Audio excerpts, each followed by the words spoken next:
കേരളത്തെ MP ആയിട്ടുള്ള ഹൈബി ഈഡനെ പോലും സ്വന്തം വരുതിയിൽ നിർത്താൻ പറ്റുന്ന എന്തു മാജിക്കാണ് SDPIക്കുള്ളതെന്നാണ് ഞാൻ ചോദിക്കുന്നത്. മുനമ്പത്തും അവരെ വരുതിയിൽ നിർത്തി നിങ്ങൾ ഇങ്ങനെ കേരളത്തിലെ CPMന്റെയും കോൺഗ്രസിന്റെയും ഒക്കെ നേതാക്കന്മാരെയും മന്ത്രിമാരെയും MLAമാരെയും ഒക്കെ വരുതിക്ക് നിർത്തുകയാ. അതിന്റെ എന്തു മാജിക്കാണ് SDPIയുടെ കയ്യിലുള്ളത്? ശരി,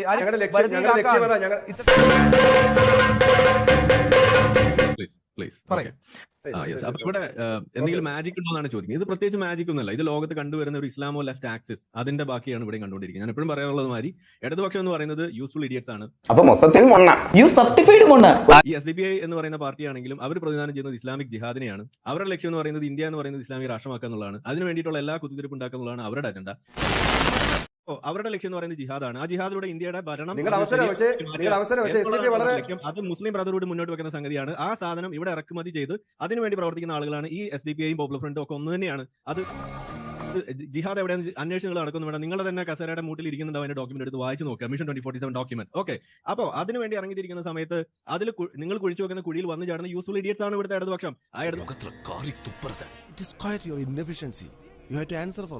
അതുകൊണ്ട് കേട്ടോണ്ടിരിക്കുന്നത് നല്ലത്. ഇനി തീരുമാനമെടുക്കേണ്ടത് ഇവിടുത്തെ ജനങ്ങളാണ്. ഒരു മെമ്പറുടെ നമ്പർ എടുക്കാം, അതല്ലെങ്കിൽ ആ വാർഡ് മെമ്പറുടെ നമ്പർ എടുക്കാം, അല്ലെങ്കിൽ അവിടുത്തെ പഞ്ചായത്ത് പ്രസിഡന്റ് നമ്പർ എടുക്കാം. അതൊന്നും എടുക്കാതെ ഒരു പൊതുപ്രവർത്തകൻ എന്ന നിലയ്ക്ക് ആ പറയുന്ന അധ്യാപകൻ, ആ പറയുന്ന കുട്ടിയുടെ മാതാപിതാക്കളോ അല്ലെങ്കിൽ അവിടെ വന്നിട്ടുള്ള ആളുകൾക്കോ SDPIക്കാരനെ വിളിക്കണം തോന്നുന്നുണ്ടെങ്കിൽ അതെന്തായിരിക്കും എന്ന് മനസ്സിലാക്കാനുള്ള ABCD അലിഫ് ബാത്ത് അതൊക്കെ നമുക്കും അറിയാം. തരികിടൊന്നും ഇവിടെ എടുക്കണ്ട.